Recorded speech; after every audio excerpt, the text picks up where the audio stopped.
Texas bagian selatan, lebih tepatnya kota mati bernama Jericho. Kisah akan berfokus pada seorang pengembara tak dikenal bernama John Smith. Ini orangnya yang memutuskan untuk singgah di sini tanpa tahu bahwa gangster telah menguasai sebagian besar wilayah di kota kecil ini. John pun memberhentikan mobilnya ketika ada wanita cantik menyeberang bersama dua anggota gangster yang ketika John terus memandanginya, tiba-tiba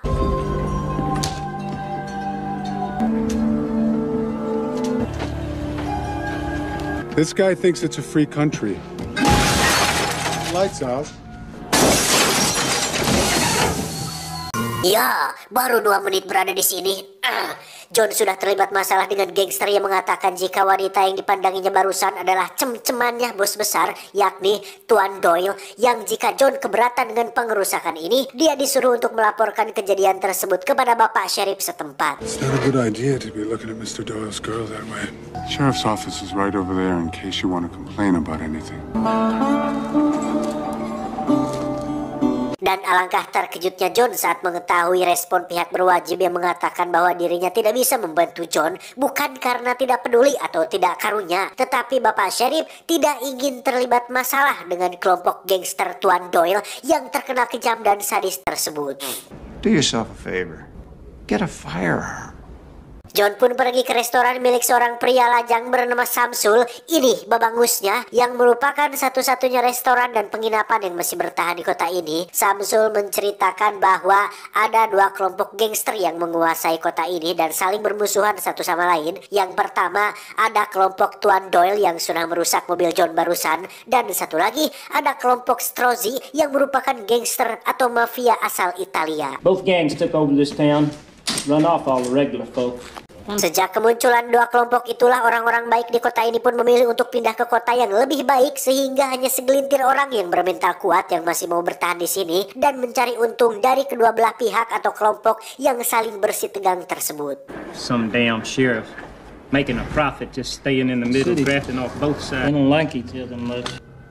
What the hell are you doing? Dan ya, Samsul langsung terkejut saat melihat John membawa 2 pistol untuk bertemu dengan kelompok Tuan Doyle alias orang yang sudah merusak mobilnya barusan, yang tanpa rasa takut sedikit pun, John langsung masuk ke dalam markasnya dan... Thought I made it real clear who you can and can't be looking at around here.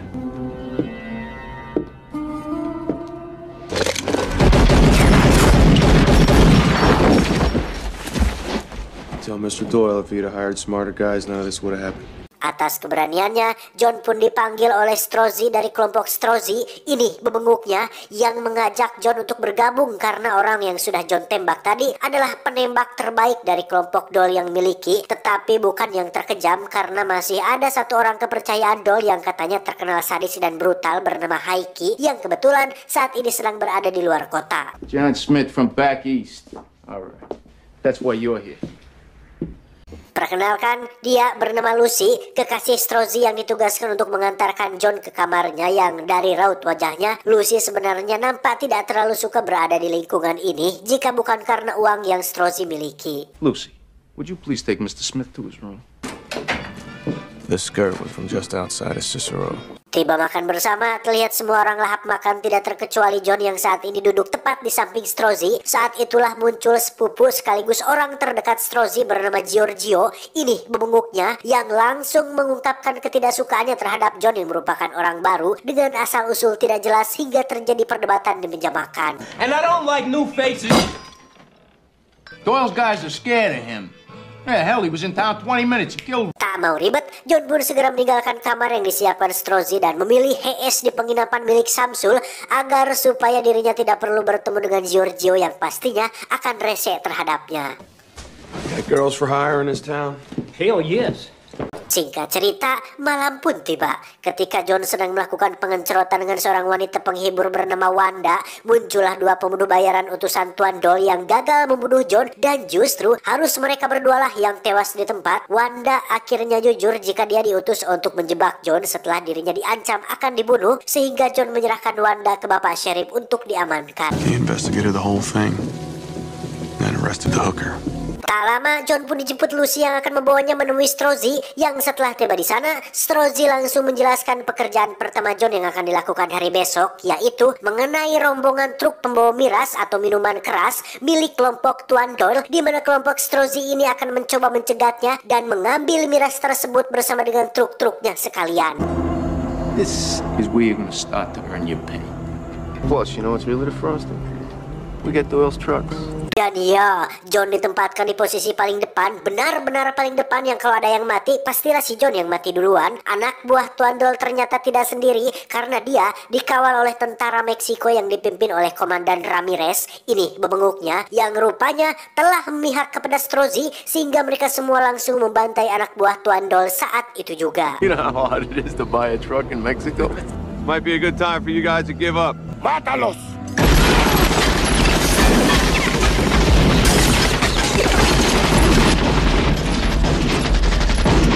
Dengan uang hasil pekerjaan ini, John pun membebaskan Wanda dari selnya, kemudian memberikan sedikit uang untuk bekal dia di perjalanan, sekaligus meminta Pak Sheriff untuk memastikan Wanda pergi dari kota ini dengan selamat. Make sure she gets on it.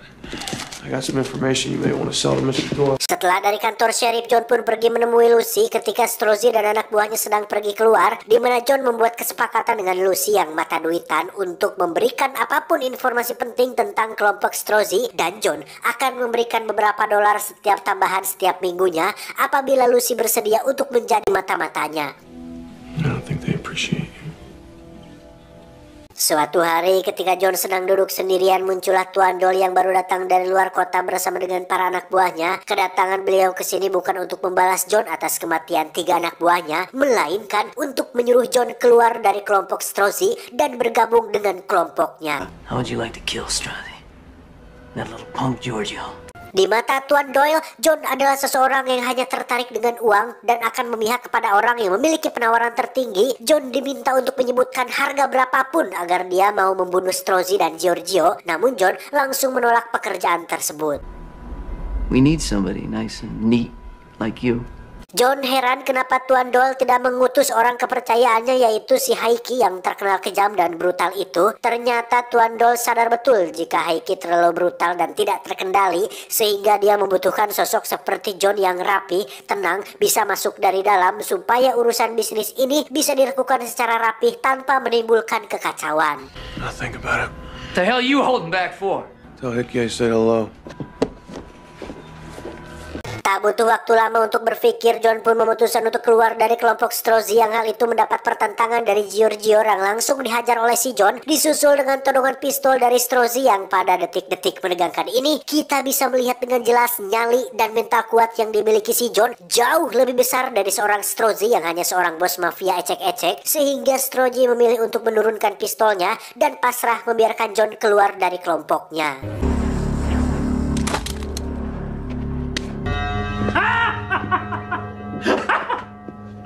Dengan keluarnya John dari kelompok Strozzi bukan berarti dia langsung bergabung dengan kelompok Tuan Doyle. No, John sengaja memilih posisi netral di antara kedua kubu ini dan mencoba mencari untung dari keduanya dengan cara mengadu domba dan menjadi informan mandiri tanpa satu sama lain menyadari sedang dipermainkan. Tell Mr. Doyle I turned Strozzi down. Hickey's back. Pada malam itu, kita akhirnya akan melihat pebenguk Heike yang sedari tadi terus diceritakan sebagai orang paling bengis, baru saja pulang dari luar kota dan mendapat kabar jika miras milik Tuan Doyle alias majikannya telah dirampas oleh kelompok Strozzi. Pastinya, Heike tidak akan tinggal diam. Strozzi broke the truce. Hit our trucks in Mexico, killed all our guys. Tak buang waktu, John segera menghubungi Giorgio bahwa Heike sudah tiba di kota ini dan pastinya tidak akan tinggal diam dengan insiden pencurian miras tempo hari, yang meskipun Giorgio berkata bahwa dirinya tidak percaya dengan kata-kata si John, Giorgio tetap meninggalkan kota ini pertanda bahwa dia percaya dengan omongan si John di telepon tadi siang. Untuk mengetahui kemana si Giorgio pergi, John kembali menemui mata-mata rahasianya, yaitu Lucy, yang ternyata dia pergi ke Meksiko untuk menemui Komandan Ramirez dalam rangka mengamankan diri sekaligus pesta-pesta di sana, yang informasi tersebut langsung John serahkan atau jual kepada Tuan Doyle dengan harga yang lumayan tinggi, dan itulah cara dia mendapat untung dari kedua kubu yang sedang bersitegang ini. Take as much as you want. You work for me now. Di situ Tuan Doyle kembali menawarkan John untuk bergabung dengan harga yang bebas. John sebutkan berapa saja harganya, namun John memilih untuk memikirkannya terlebih dahulu, sehingga ketika Tuan Doyle marah, para anak buahnya pun langsung bermunculan untuk melihat keributan tersebut. Dan untuk pertama kalinya, John akhirnya bisa bertatap langsung dengan Haiki yang terkenal ini. Memiliki bekas luka di wajahnya tak membuat John takut atau ketar-ketir, dan justru malah dengan santai memuji sosok Haiki yang terkenal di kalangan orang-orang sini. Don't believe everything here. Keesokannya, Haiki dan beberapa anak buah pun dikirim ke Meksiko untuk menculik Giorgio, di mana Haiki dengan santainya berjalan di antara orang-orang dan menembak Ramirez beserta anak buahnya secara membabi buta. Tersisa Giorgio dan seorang kepala polisi. Haiki membalikkan badannya sambil mengatakan bahwa dia akan memberikan kesempatan Pak Polisi untuk menembak, yang ketika beliau akan mencabut pistolnya, tiba-tiba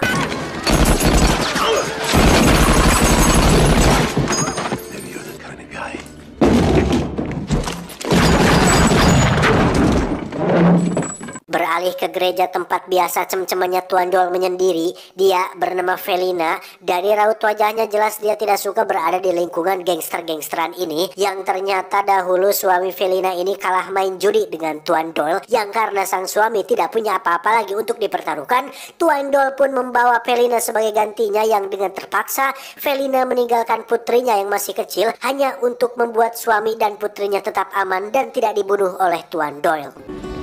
All I had left was to pray. Tell him he wants him back to bring us 100 thou out to the cross. Tepat di persimpangan 5 km dari kota Jericho, terlihat kedua kubu akhirnya bertemu untuk melakukan pertukaran antara Giorgio dengan uang sebanyak $100 sebagai tebusannya, yang mana John hadir di sana sebagai penonton saja karena sebagai seseorang yang tidak memihak pada siapa-siapa dan hanya tertarik hanya dengan uang, John dibiarkan begitu saja tanpa ada yang berani menyentuhnya. You get the briefcase, you let go of the rope. Don't shoot me! Son of a bitch!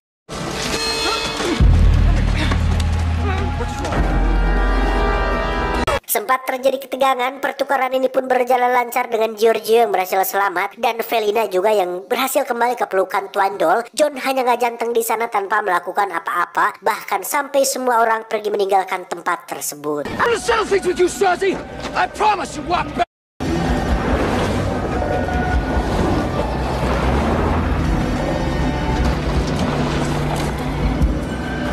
Beberapa hari berlalu, muncullah Lucy dengan wajah babak belur dan satu telinga yang sudah tidak ada akibat diiris. Lucy mengaku dirinya disiksa oleh Stroji dan anak buahnya ketika mabuk berat akibat insiden pertukaran tempo hari. Stroji yang tidak bisa membunuh Tuan Doyle pun melampiaskannya kepada Lucy yang lemah ini tanpa rasa peduli dan kasihan sedikit pun. Told Giorgio to slice it off. They were real drunk. Tak tega melihat Lucy, John pun memberikan sebagian uangnya agar dia bisa pergi jauh dari sini, dan seperti biasa, John meminta bantuan si bapak sheriff untuk memastikan Lucy pergi dengan selamat.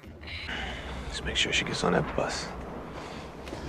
Muak dengan para gangster biadab ini, John terlihat mempersiapkan senjata dan beberapa peluru untuk melakukan sebuah rencana yang mana dia mendatangi markas Tuan Doyle dan setuju untuk bergabung apabila ada uang muka sebesar $1.000. Nobody's worth that much. Hal itu sempat membuat Haiki kesal karena jealous dengan sosok John yang baru gabung sudah minta ini itu. Namun karena Tuan Doyle melihat John memiliki potensi besar, dia pun langsung membayar $1.000 tersebut. John mengaku bahwa dia mendengar kabar bahwa Stroji sudah mendapatkan beberapa penembak baru yang akan datang malam ini, yang kemungkinan besar Stroji berencana untuk menculik Felina supaya bisa memeras Tuan Doyle. Sang ajudan pun menjawab bahwa Felina sudah berada di tempat aman dengan dijaga oleh 8 orang. Namun John kembali menyela bahwa 8 orang saja tidak cukup, bos, apalagi dengan tambahan anggota yang Stroji miliki, sehingga John diutus untuk pergi ke tempat Felina sebagai bala bantuan untuk menjaga dia tetap aman. McCool can tell you how to get there. Tiba di sana, John hanya melihat 7 orang sedang makan malam, yang kemungkinan besar satu lagi ada di kamar atas bersama dengan Felina, yang ketika semua orang terkejut, John langsung membantai 7 orang tersebut dengan cukup mudah. Girl upstairs.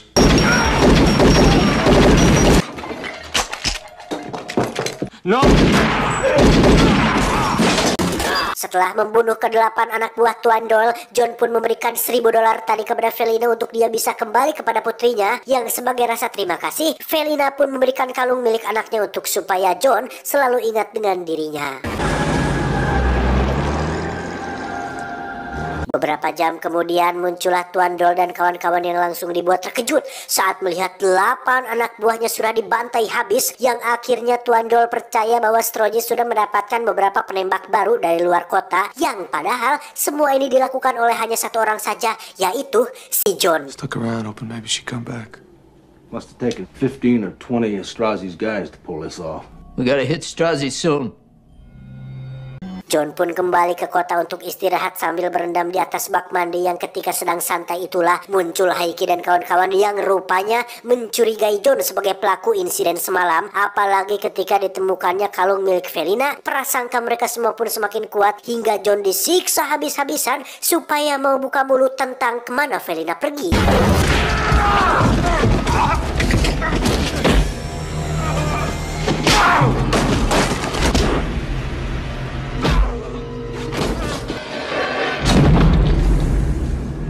John pun dikurung sendirian di dalam gudang dengan kondisi wajah yang sudah tidak ada rupaan. Di mana saat 2 anak buah Tuan Doyle pergi memeriksa, John pun segera bangkit dan membunuh 2 orang tersebut. Alhasil, Tuan Doyle pun seketika merajuk sampai-sampai mendatangi tempat penginapan Samsul, yang tak lama muncullah Pak Sheriff yang baru mendengar kabar jika John pergi ke markas Strozzi dan kembali bergabung dengan kelompok mereka.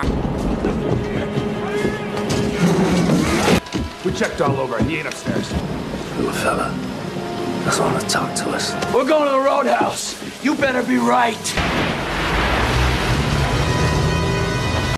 Saat Doyle sudah pergi, itulah muncul si John dari dalam lemari, yang ternyata Samsul dan Papa Sheriff ini diam-diam memihak kepada John dan setuju untuk melindungi dan membawa John ke tempat aman. Tuan Doyle dan pasukan sendiri terlihat sedang membakar habis markas Strozzi, yang ketika semua anak buahnya sudah tewas, Giorgio dan Strozzi pun terpaksa keluar dan sempat meminta genjatan senjata. Damai bos, damai. Tetapi karena Tuan Doyle sudah sangat emosi, dia pun membunuh keduanya dengan sangat sadis. How about it, Strozzi?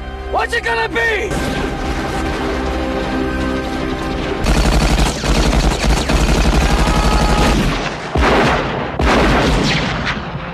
Go inside. Pull out Smith's body if you can find it. Samsul dan Pak Sheriff sendiri membawa John ke gereja yang biasa didatangi oleh Felina, yang setelah beberapa hari berlalu, Samsul pun didatangi oleh Tuan Doyle dan pasukan yang langsung menyekapnya dan memaksa Samsul buka suara tentang di mana John disembunyikan. Hickey gets back, we'll be cutting them off one by one. Mengetahui Samsul dalam bahaya, Pak Sheriff segera menemui John untuk memberitahu tentang kondisi Samsul saat ini, yang meskipun wajahnya masih lebam dan lukanya belum pulih, John memutuskan untuk mengakhiri semuanya hari ini juga. Sesampainya di kota, John sama sekali tidak bergerak secara sembunyi-sembunyi atau melakukan strategi yang ribet. Jika John mau, sebenarnya dia bisa saja membantai mereka semua sejak awal, dan saat ini merupakan waktu yang tepat untuk melakukan itu karena tindakan para gangster biadab ini sudah benar-benar keterlaluan.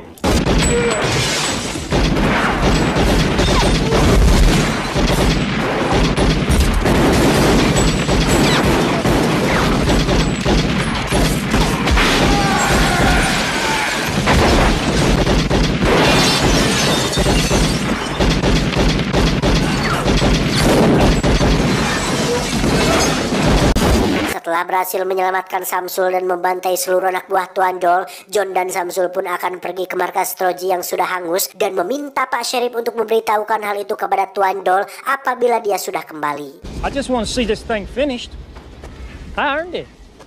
Beberapa jam menunggu, Tuan Doyle, Heike, satu bodyguardnya akhirnya tiba di tempat ini. Merasa sudah menjadi pemenang dan penguasa kota Jericho, Tuan Doyle meminta John untuk hentikan ketegangan ini dan bergabunglah dengan sang pemenang, yaitu diriku, yang niat baik tersebut dibalas dengan tembakan yang dilayangkan Samsul secara tak terduga-duga. We won! We won! I'm telling you, we can be partners!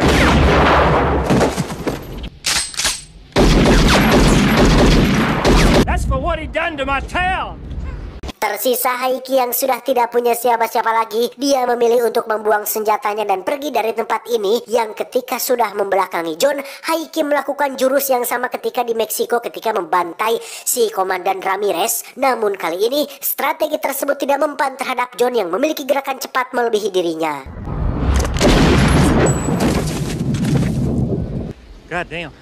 I wasn't real sure this old gun would still shoot. Setelah semuanya selesai, wajah lebam, tubuh terluka, duit pun tak ada karena sudah dibagi-bagiin kepada para perempuan atau wanita yang diselamatkan. John hanya bisa pasrah dengan semua ini, yang meskipun dia telah menyelamatkan kota Jericho dari 2 geng biadab ini, dia tetap saja selalu belangsak ketika harus berurusan dengan harim alias perempuan. Dan ingat, semuanya pasti gara-gara perempuan. Like you got yourself a new car.